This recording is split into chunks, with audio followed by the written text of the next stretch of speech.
Hello, everyone. I hope that you are having a good day. I had a busy work day, but turns out that my systems that I'm working on some environmental regulations, completely crashed. So I'm going to celebrate that with a little streaming that I'm going to do here. And I thought I would do Vellosk for a couple of different reasons. One is that it's got some really fun lore that I actually had kind of forgotten about. The game recently gave us a reason to come back to these older areas with some of our characters that haven't done them. So I'm going to talk about that. I'm going to talk about the lore of this cool zone known as Vellosk. So first thing that I want to look at is some concept art, which I think is really cool. And this is from the time when the game was being announced, I believe. And you kind of see this cool, like, sort of totem kind of that's over on the side, lit up in strange eldritch colors. And you see this bunch of rocks that climb up into sort of a strange mountain with dwellings around it and fire coming out of what really looks like a howling wolf. Pretty neat, and we'll see how that came to be in the actual game itself. It's pretty good, really. Everything that we're talking about lore-wise, most of it, or a good amount of how it's been implemented, can be tied to this awesome book from the 4th edition era, the Neverwinter campaign setting. And we're going to certainly talk about some content that is in there. In Vellosk, the way that the Neverwinter MMO game has taken this has been different than what's set in the book. And I think I'm probably going to cover Ebon Downs next. And that also is a bit of a departure, but heavy inspiration, let's say. And let's talk about the area of the world where we are. So we're in the city of Neverwinter, which you see there on the coast. And there is this large Neverwinter wood. And there's a river that flows out of the mountain, Mount Hotenow, which you can see on the map just above the words Neverwinter Wood up and to the left of that. And the Neverwinter Wood is this vast, sprawling, ancient wood.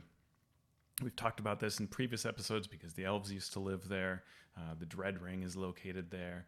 And a lot of what's going on in the story ties into Neverwinter Wood, including all of the Feywild content, which was recently redone. You can see that video to learn about the lore of what has happened there. But we're going to talk about an area that takes place, and I'm going to show an additional map here, which will show you what's called Zinlanol. If you look sort of over to the eastern side or right side of Neverwinter Wood, there's that diamond-shaped Zinlanol. That is actually a big part of this story, though you don't super notice it at first. At least I actually had kind of missed a lot of that lore when I first played with my first characters some years ago.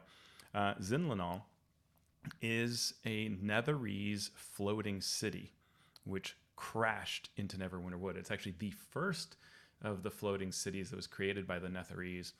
And the Netherese were an ancient society that was really the strongest society at the time. Incredible mastery over magic due to having what were called the Nether Scrolls.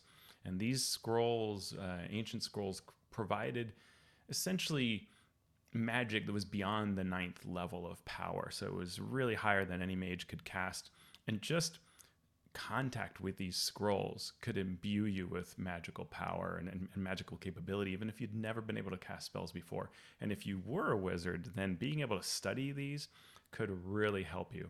And what the Netherese were able to do is create Mythologs, which look like a giant crystal ball filled with sunlight. Basically, it looks like a miniature sun inside a crystal ball.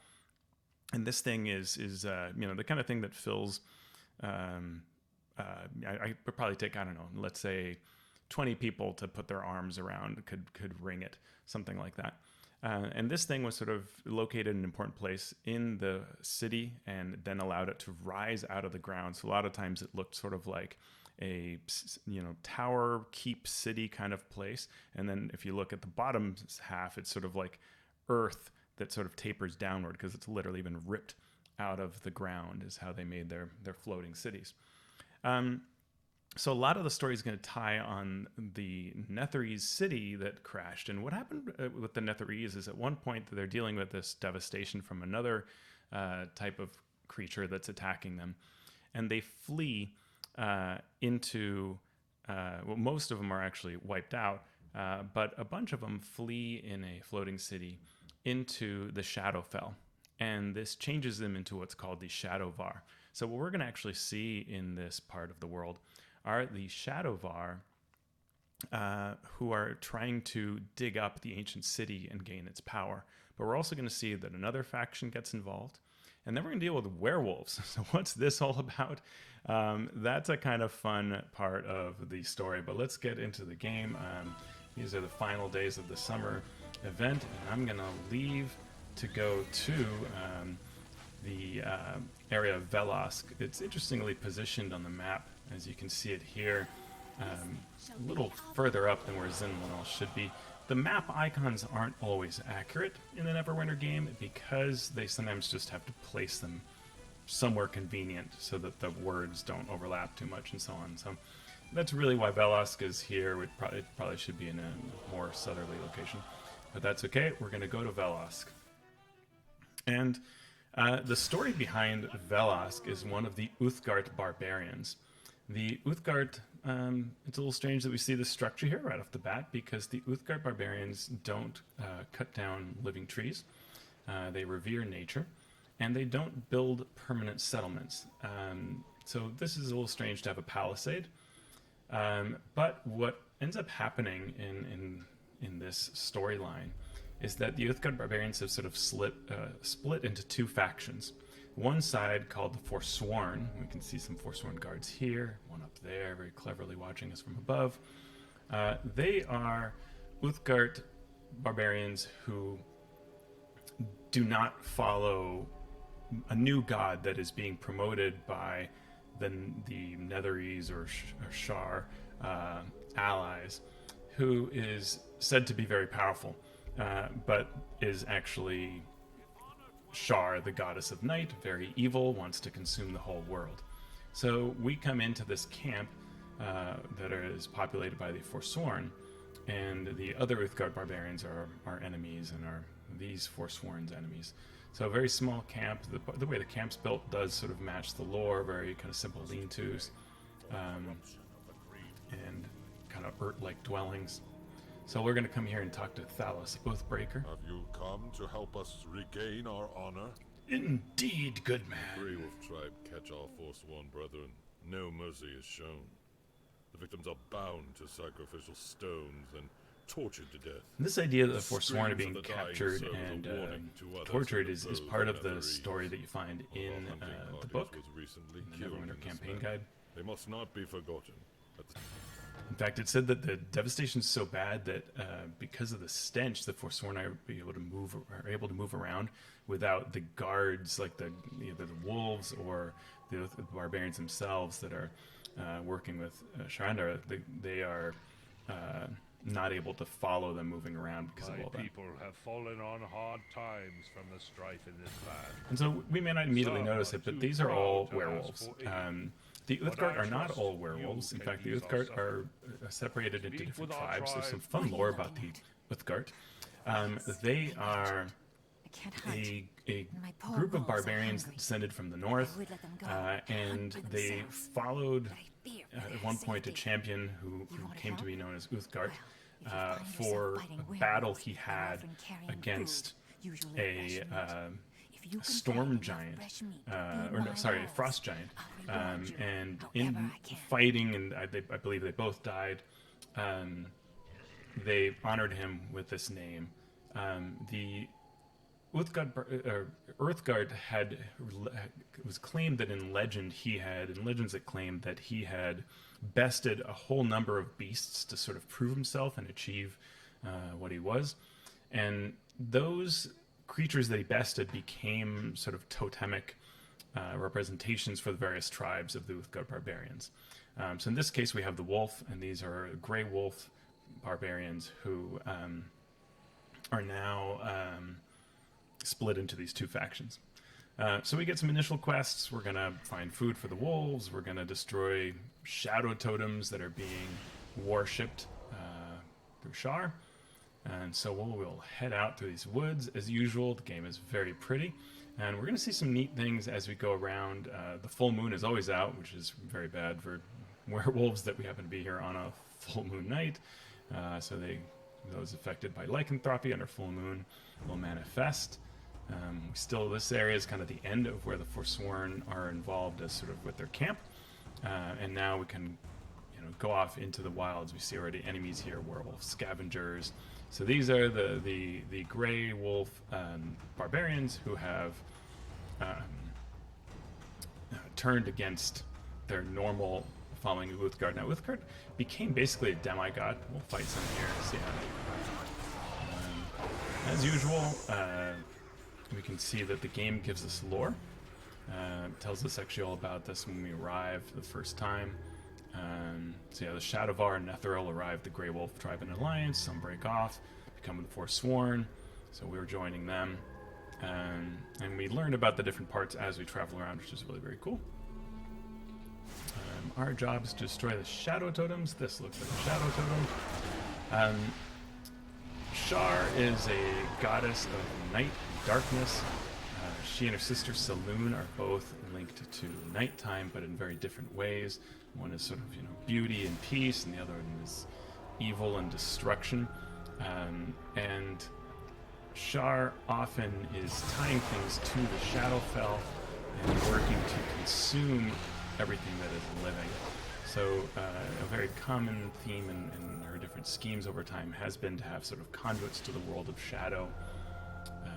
So that's what these totems are representing. And striking away. You can see the foes are fairly easy for my character. There is some leveling here that causes my character to be not as good as usual, but still pretty strong, so I'm able to tear through them. These werewolves are not particularly interesting. As usual, when there are kind of neat creatures where the lore matters, then I will show you that more interestingly. But the werewolves do tend to do sort of, sometimes they hulk up, which is kind of cool, so you can think this one should. It's werewolf lore, you can see here, yeah, it hulks up, kind of becomes werewolf form, and that pushes me away. And then we have young blood archers.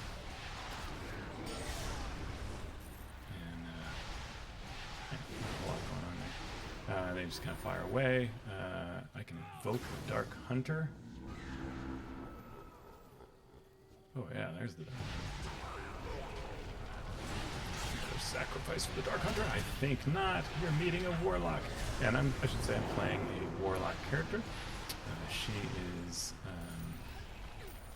sort of the DPS build as a character, but I have a lot of powers that are sort of iconic, mostly from the 4th edition era, but still kind of fun powers from back then. Can I slip behind here? Sometimes they have like things in the back that are kind of neat, but just a chest. There you go. I like when they have little hidden things, even if it's just for some minor stuff, some loops.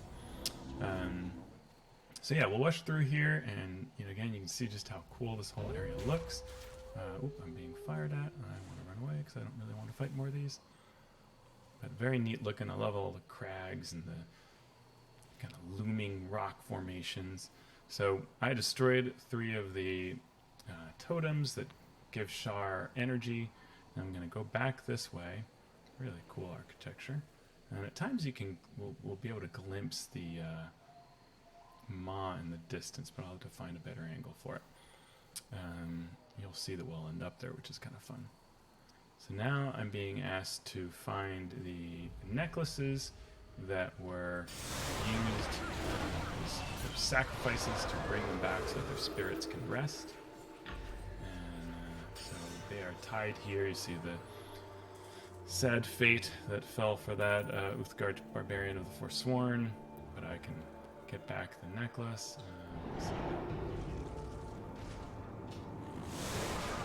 I like that my Warlock can do this thing called Shadow Slip and move pretty quickly. It's very funny. It looks like I've managed to aggro everything. Take that, Youngblood Archer! Woo! Zap, zap. I can invoke a Shadow Puppet. That's what you see kind of flying around here, the Soul Puppet. A lot of fun. So between having my companion, which has swapped out for some reason. I'll go back to my normal one.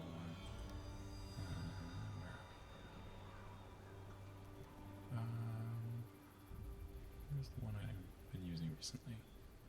I can't find my companion. There we go.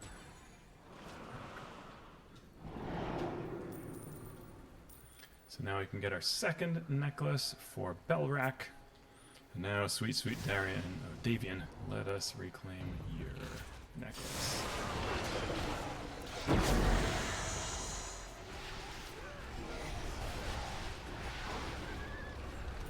So, 3 necklaces. This will allow the barbarians to have a proper final rest. And let's head back. This area was redone, I should say, that Neverwinter recently redid some of its campaign zones. So it was made a little bit smaller. If we look at the whole map area, it is slightly smaller. Things are sort of pulled together. And a bunch of quests were removed. So there used to be more quests, more storylines. You may have noticed when we were flying around, I passed by another NPC that was sort of off to the side that it showed me their name.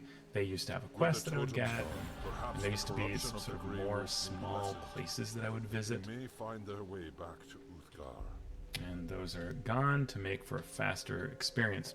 One of the reasons a lot of people are doing this, I'm feeding the wolves by the way, is because they give you a kind of bag to hold your stuff that's really nice. So doing this gives us that. And so it's very common for a lot of players to be doing this going back to Vellosk now, that they're all of their characters, so they can get a bag, which will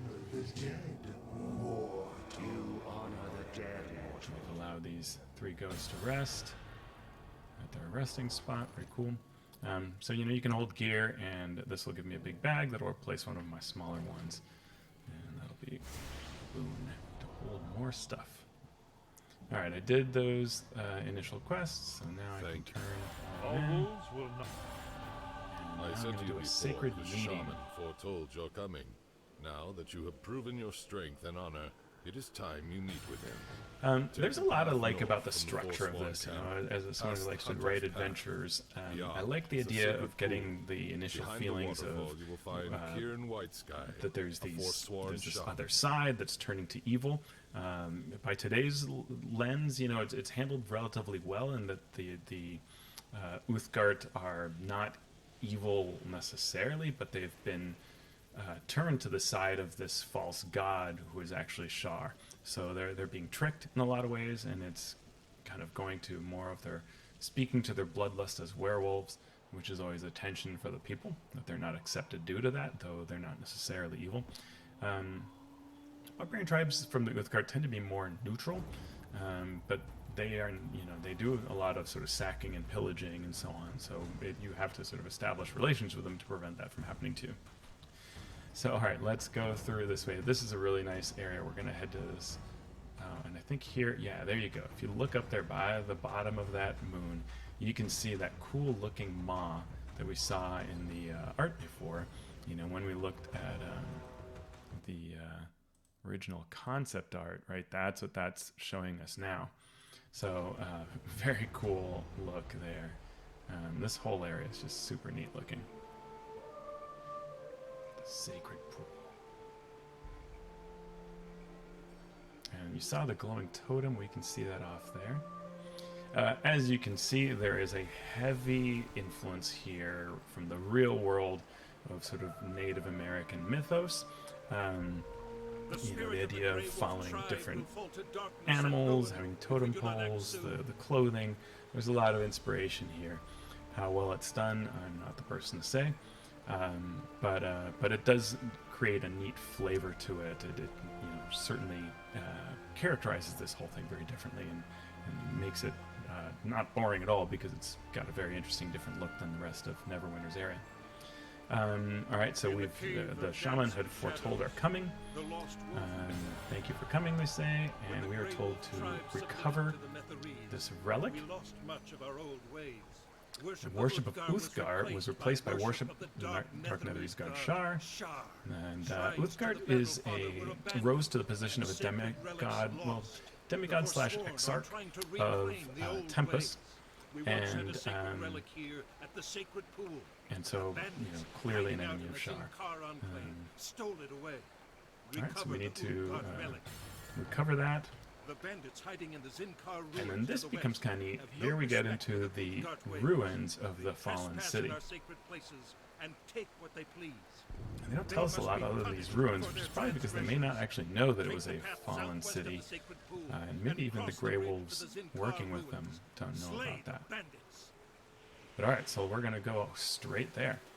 And go to see this fallen city, which in this case is sort of accurate in that when we read the 4th edition book, we are told that the book does not, or that the city does not look like a fallen city. It really looks like a bunch of ruins. And as we start to look here and see that it's almost like it just looks like more of the cliff, and oh wait, there are some ruins here.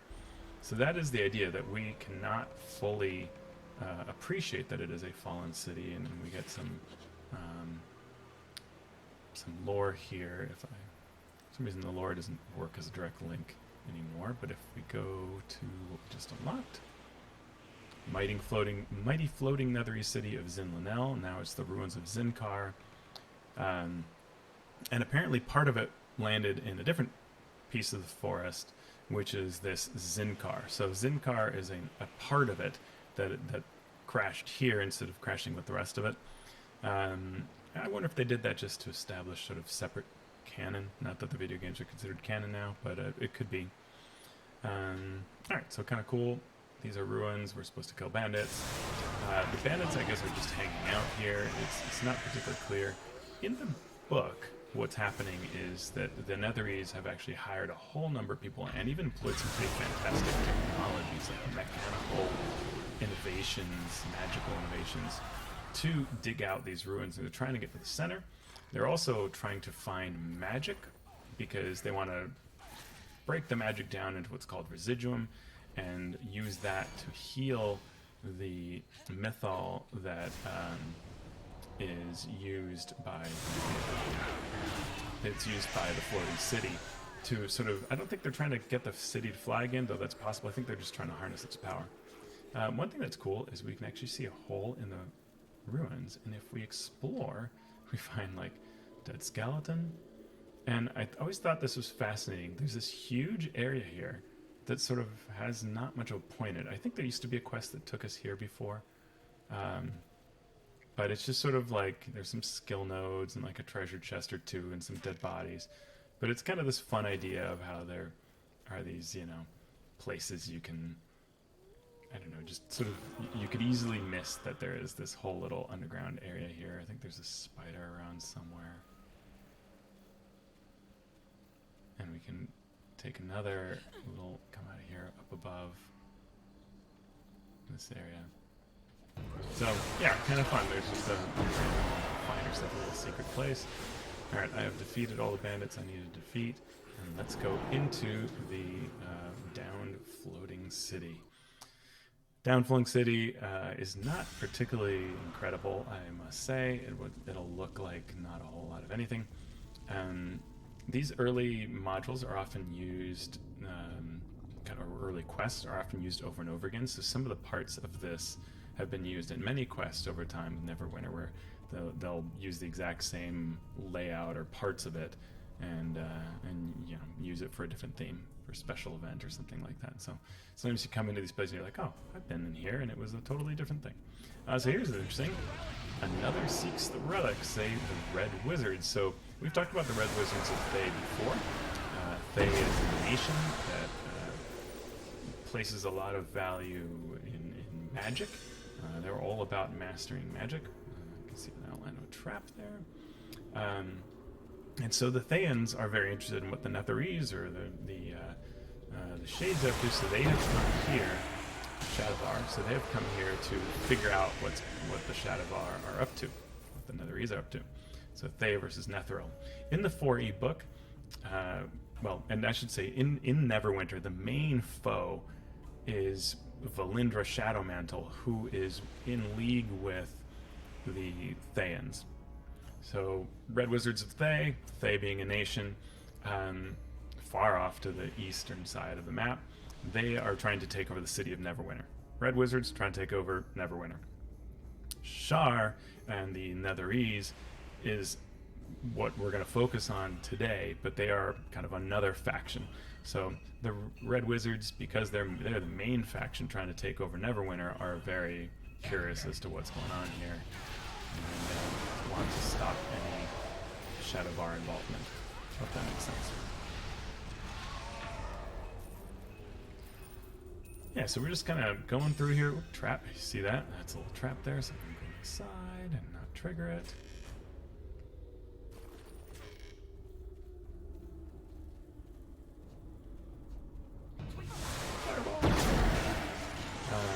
I think this is really nicely done, right? Like, I like this as a story, and it's a cool thing for dungeon masters, those of you who like running D&D and are looking for inspiration.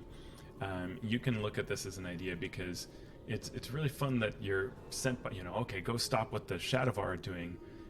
Hey, and you go into the first room, and I don't know if you saw this, but in the very first room, there are a whole bunch of bodies in the ground because the Thans killed them. You go a little further, and you find, look, there's Thans. What? I wasn't expecting Thans, and so that's when another faction is introduced. And though you might want to say enemy of my enemy is my friend, they are not, and they have set things like undead to stop.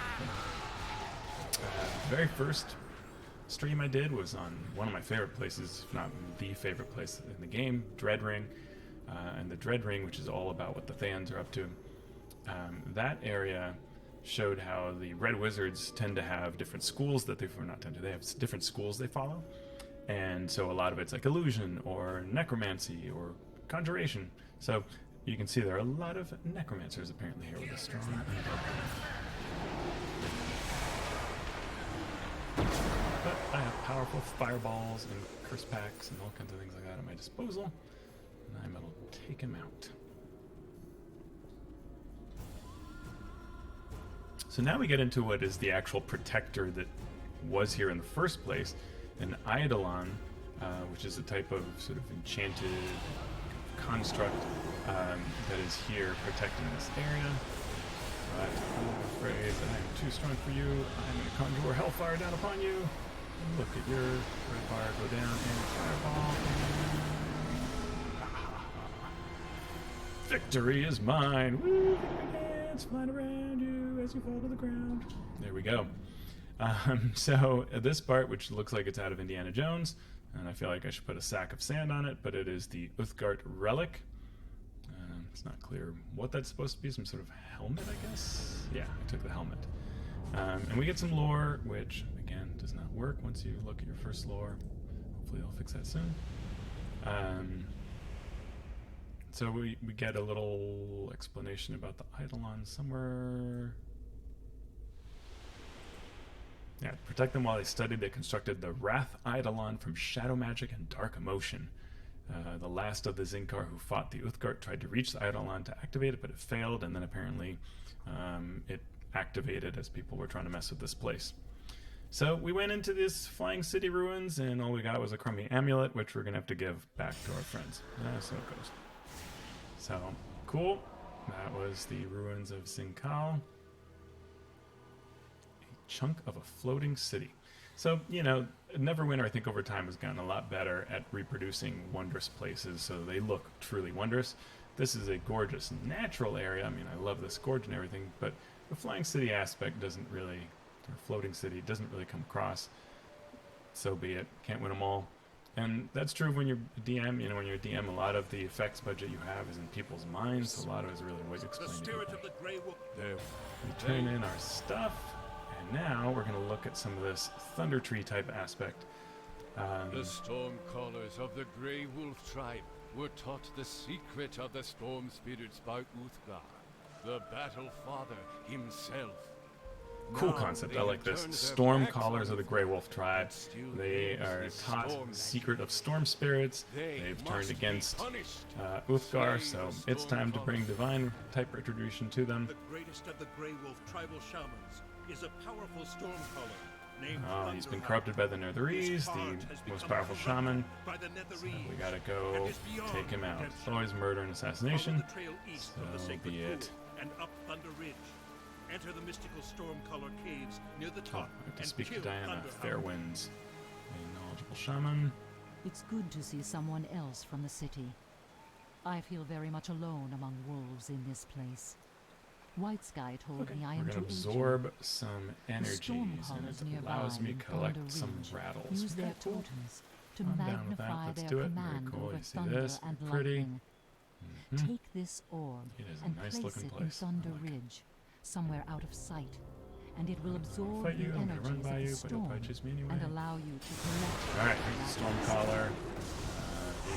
As you can see, has a cool thing he does where he sort of shoots out lightning, which is really bad. You don't want to be there when it happens.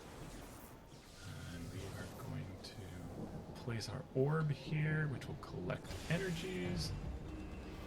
Oh yeah, I guess I can't get the rattles unless I do that. We've got a Stormcaller. Equip a skill here. So now I can get the rattles. All the classes in Neverwinter have various powers. They're made a little more like 4th edition D&D, and one of the great ones is Hadar's Grasp, which is a lot like a Star Wars Force Choke, and just as useful. So we'll go over here. Someone already killed those. Let's find some more.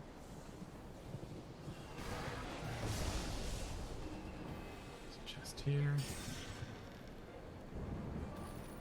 We may have to kill our Stormcallers after we take out the others. See anyone else here? Alright, we'll go up the ridge. There's some more up here. I like the way the terrain is laid out too. You can see kind of the map. We're going to go up this ridge up to the side. Very cool looking. You can see that red glowing totem up there.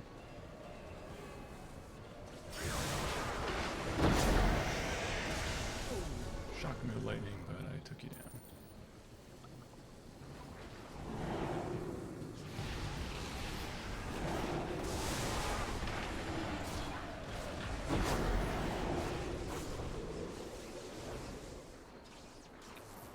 Pick up the rattle. Alright, so we need 2 more Stormcallers.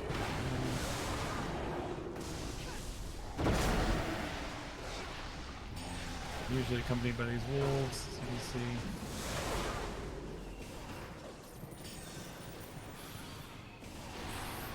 I'll help you.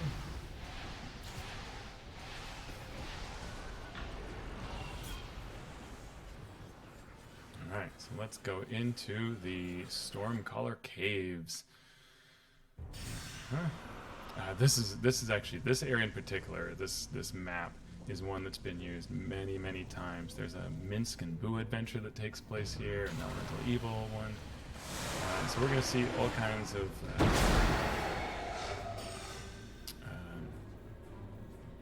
shamans, werewolves. Just going to race through them, get to the interesting stuff. The werewolves, I think even with time, the bigger, stronger ones will do that whole turning into a greater werewolf type thing, which is kind of cool.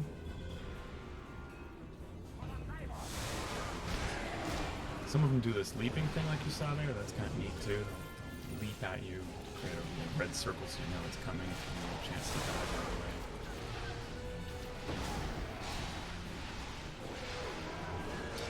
This area is just really sort of, you know, a cave complex. I like the roots growing out, like that's kind of neat. If you're writing an adventure in the caves that have roots coming through, that's a fun way to describe it. And clearly this was all some sort of old mining complex that's been shored up in the same way that we mined.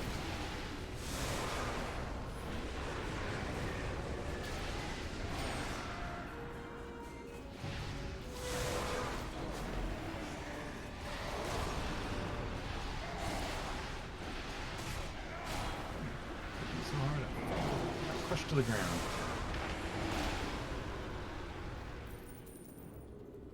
Some versions of this, I think, had like more rooms. You could sort of like unlock some things in places. And I don't exactly remember, but I remember thinking of a different location that got pulled out. But there used to be sort of, you know, some of these were longer quests that have been shortened a bit to make them a little faster run. Which is kind of nice because you can do this whole quest line in under an hour if you move quickly enough, which is kind of cool. Change the power back to this one.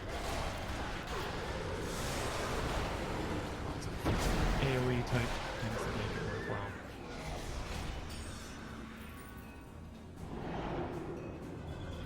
Story-wise, I find this works really well. Like the Stormcallers, the idea of the corruption,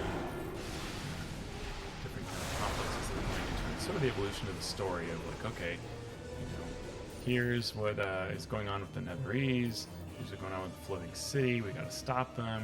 You know, what's the key to that? Well, let's find the shaman, who are their kind of source of power. We'll take them down and keep them done. Got to recover various artifacts that are in different places, and so I think in general it works pretty well as an overall story.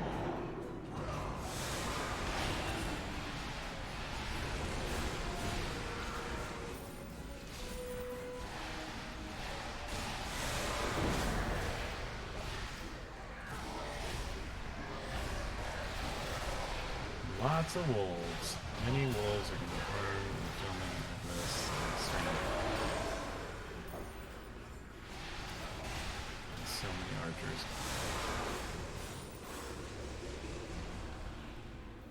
Alright, so here we go. More archers.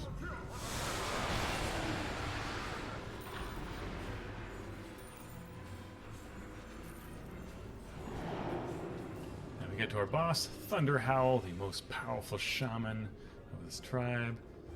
These always remind me of Guild Wars and the visuals that were used for these cool creatures. It's a lightning.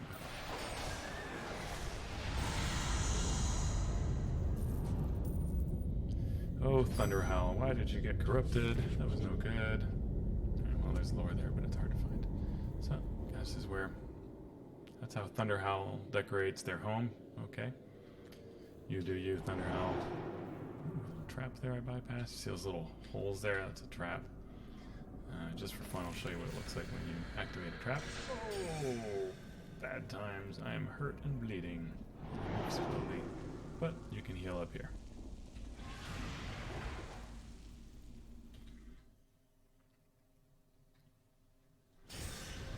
Now that we've done that, oh, we need one more set of rattles. Here we go.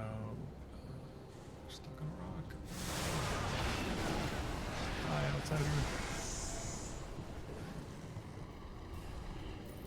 Alright, so I've got my storm rattles. I've defeated the terrible shaman. And now, I can go back.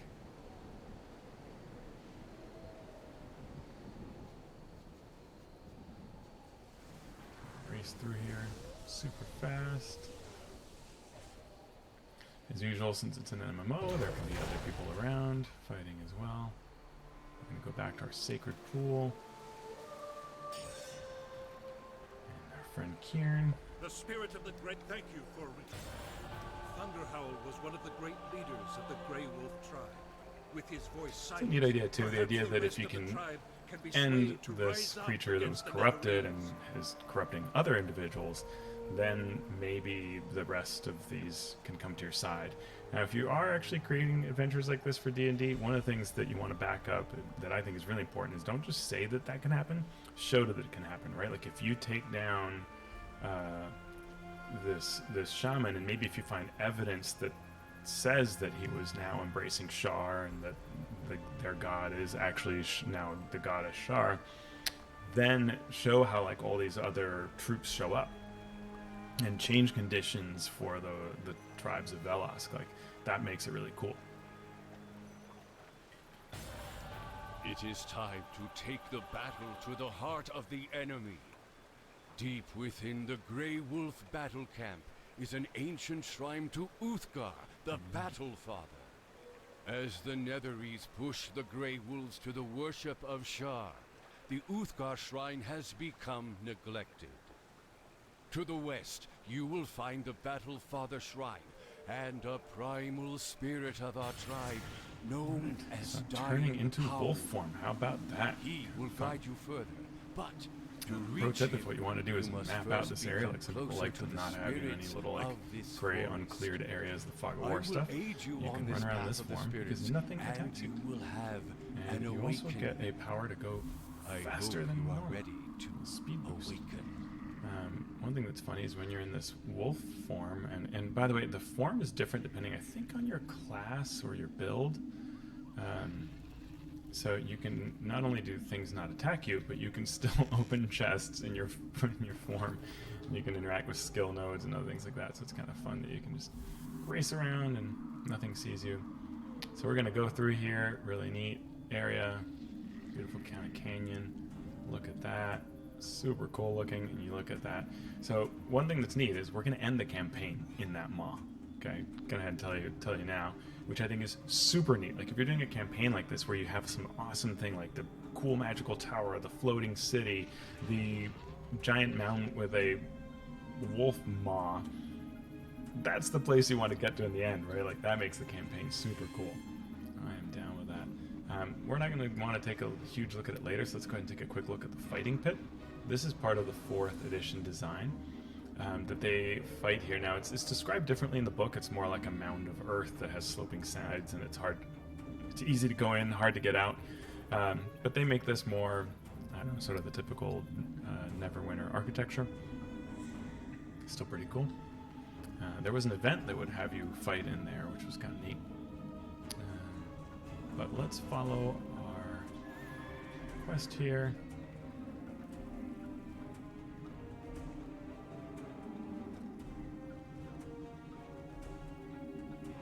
Go on our spirit quest and we meet Dying Howl. Cool voice, cool name since he's actually a spirit. Yes, I am Dying Owl. I am speaking in a low voice. I have awaited your arrival. I do not have the tainted blood smell of the Shadowbar. That's a good line. It's good when your NPCs can have lines like that. Whispers in darkness. Netherese orb and soul shards in the battle camp. So our Dying Howl is going to investigate exactly what's going on. I think this used to give NPC Celebreth used to give us some quests, but those have been taken out. With their werewolf slaves, the Shadowvar emissary.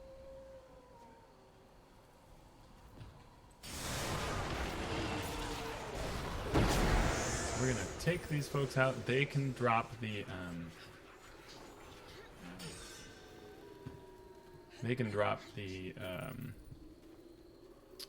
fragments we're looking for. We can also find soul shards inside of each piece. And story-wise, one thing that you could do if you wanted to is you could sort of say, hey, we're not sure that it's the Netherese, but here we see a Shadowvar emissary, this person fighting, right? So now that reveals that really, truly it's the Shadowvar. We've seen them now. We could maybe capture one of them, bring them back, plus there are these shards and this orb. This would provide the proof. The way this story's written, we just kind of know, like, all right, bad people, we know the Netherese are sort of involved from the beginning. So this is just really about studying their orbs, but it's a nice alternative you could do if you were running a campaign inspired on this part, which honestly would be a really fun campaign. You could do so by having these, this be the place where you meet the Shadowvar agents and you get one of them captive or something like that. That'd be very cool. Alright, I've gotten enough fragments. I've gotten one of the orbs. Now I can head back. This also does something that one of my friends, Mike Shea, likes to talk about, which is there isn't a single orb I must get in some particular place that I must find. There are multiple orbs, just get me one of them. It's a nice way to do quests so you don't tie things down, bog things down, get flexibility. From the orbs. These Netherese seek to enslave any who So now, because the Netherese, in this case, are folks that went off to the Shadowfell and became even more evil and magical and tainted, they are allied with Shadowcat, who come from the Shadowfell, who usually are sort of into sort of self-mutilation and things like that, and dark and evil, though they need not be, like so many things. So we're going to go take down some of the Shadowcat, and they have a Shadowcat priestess named Markella Whispersoul, who oversees this Shadowkeeper's temple, where they worship Shar. So we want to take that down.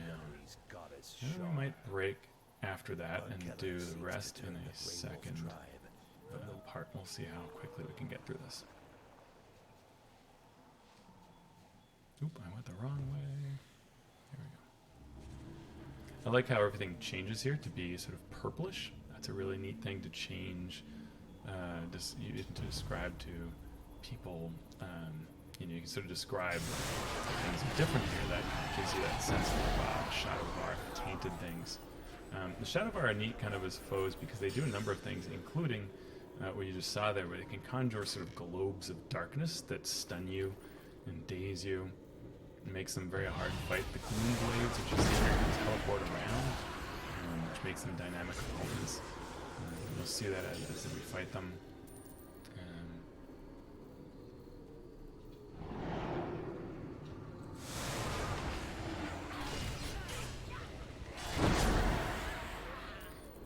Taking down enough of those, and let's go into the temple. Dun, dun, dun, dun. Shadowkeeper's temple does not look. It looks very just cavernish. I guess this is where I guess the lore is supposed to be more around how they have taken over Uthgardt areas. And you see a Gloomblade teleporting there. I like this is another thing that's kind of cool. So Neverwinter does this in a couple of different areas, especially their older areas, which is.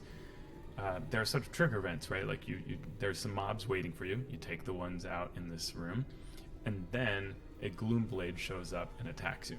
And this temple is full of those kinds of pieces, which honestly happen to be little in adventures, and it's a good thing to think about. It makes you feel like there are more people. See, here's some extra soldiers just showed up. Soldiers with shoulders. But it makes it feel dynamic, right? When you are like starting to go through their pockets or looting the place for treasure, and all of a sudden creatures show up in response to being there, either because they just happen to walk or because they heard the fight. It makes it kind of more dynamic. In this place, it certainly feels like you're just constantly fighting because of these appearances. Alright, so here is a dire helm, which is sort of a conjured shadow armor. It's a place with a trap, so that's a little platform that if I step on, it'll trigger a trap, but I can get the chest by stepping around it. Dire helm. Nice. And more arrive, right? It's pretty neat. And I like that they don't just do it once, they do it multiple times. And what's nice about that is it just reinforces that theme of like, alright, I can't just take it for granted. In this place, lots of creatures can come at me.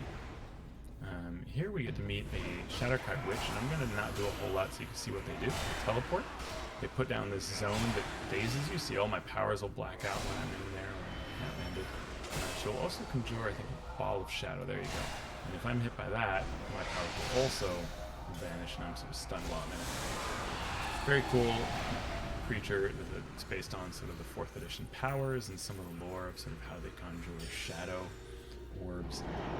Very neat stuff.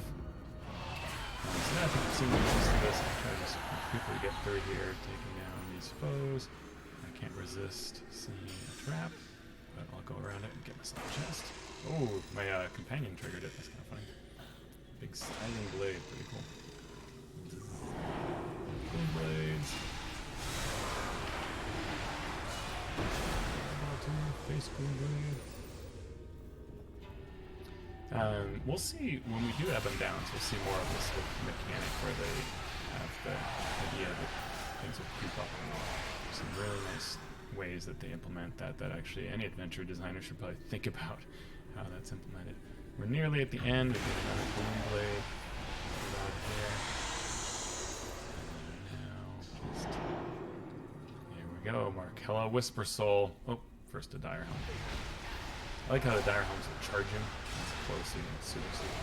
They do a nice series of attacks there. Markella is a Shadowcat Witch, so she will do this sort of orb of darkness. She's a quite good foe. In fact, these are the kind of things that when you were low level, she was super hard. Like teleports, summons people, dazes you, they're a ball of darkness that prevents me from attacking. So she can be quite mean if you are a lower level character, which I am not, so not hard to defeat her. We get some lore about the Shadowcat and their story, which is a cool story. We might talk about it a little more. You know, if you saw, I did a video on the Shadowfell, which is the kind of dark version, kind of night version, if you will. Hey, doggy, of the world. It's the dark expression of the world, shadow area, and it looks like our world, but a shadow version of it. And so there is a place called Evernight instead of Neverwinter, and it looks a lot like it, but there's a river's always lava and things like that. So it's a neat expression. So if you're interested in that, check out that video and you can see what the Netherese, or what the Shadowfell version of Neverwinter's like.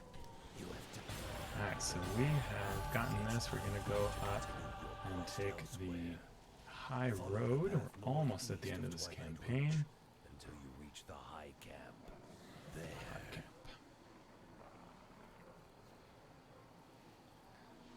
So this is kind of fun here. We go up here and it gets icy, which is neat. And if you remember, looming high over this area was the where is it? Can I see it here? It's at the end, right? Oh, there it is. You can see is this area. So we have been working our way up to this. There was some elevation change before, but now we truly come up to this high cold area, and we meet with Hadric Longtooth, and he tells us we need to kill Grey Wolf Packmasters, and we need to recover the talismans of Saloon and the talisman of Shar, so the twin sisters we talked about, 4 goddesses. This is the kind of thing where I wish there was a little more to this, is to explain why they had both these talismans, and that the sisters kind of have this aspect, the Moonlight Altar, the Midnight Altar. I don't entirely know that it's clear what those preparations are that he's doing, but it's a cool idea for an actual campaign to say, hey, take these 2 opposing forces and we're going to bring them together and cause some magical explosion or cancel some important ritual. So that's a neat idea. Let's quickly do this. We have to do a couple things. Take down some Packmasters.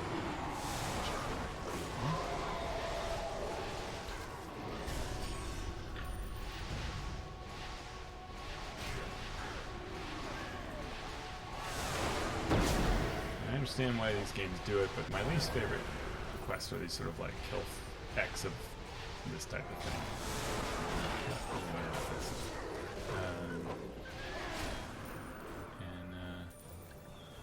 So we're taking down the Packmasters, and then we're going to come here and take the Amulet of Saloon, glowing in this sort of cool blue, and Stormcaller sauce. Take that, Stormcaller. Who are you going to call? And now that and this is cool, I like the ruins in this area. The other thing is you get the sense that, okay, there could be lots of things living in these caves. That's why they're lit up with that kind of glow. So tons of, forces that could take us on if we don't move quickly. These stones rising up like fingers towards this temple. Really cool looking place, right? I mean, this is neat. Alright, I need to go here and got some Shadow Wolves and a Werewolf Shadowsworn. So that's kind of a neat idea, which doesn't really get talked about in here in terms of the lore, that there are actually members of the pack that have been sort of promoted, right? They've been allowed to be tainted by shadow. And that's a cool idea for a campaign where you could show a little bit of that. And I think actually in that temple that we went to, Stormcaller would have been really cool if we could see like maybe someone being experimented on, or who's being bathed in shadow energy, and you'd realize, oh wow, they're kind of making super soldiers in some way by sort of exposing these folks to shadow, which is not at all in the teachings of Uthgardt. This is evil taking place. So we've carried out this quest, and we're going to take a break very soon because we've been on for a bit. I'd like to get some dinner, but let's check this out. We'll turn in our quests here in this cool looking place. Talk to Hadric again, and we have now given him these pieces he needs, and he's going to tell us that it's time to strike at Claraburnus Tenthal, and this is someone who's in the 4th edition Neverwinter campaign guide, the Prince of Shade, and there are only so many Princes of Shade who rule the Shadowvar. And so Clara Burnus is one of the princesses, so we have to take her out. She's the one who's in charge of, in the book, she's in charge of the diggings that are taking place to get the floating city to rise, and really all of the operation that involves Neverwinter. So this is quite important to take her out, and she is at the maw at the top of the Grey Wolf Den. The talismans, I guess, now I explain these talismans of the Shar and Saloon allow us to open the door of the Grey Wolf Den. A little boring compared. I mean, somehow they're going inside and out. Like, I don't think it's that hard. Do they always have to take the 2 talismans? I don't think so, but whatever. All right, so we are going to pause there. We will come back to this for the end, maybe later tonight, but I'm going to go take a break and have some dinner. And I appreciate you always supporting me if you can. You can find my work on the DMs Guild. You can get a free product, the rules for collaborative campaign creation, on alphastream.org, my blog site.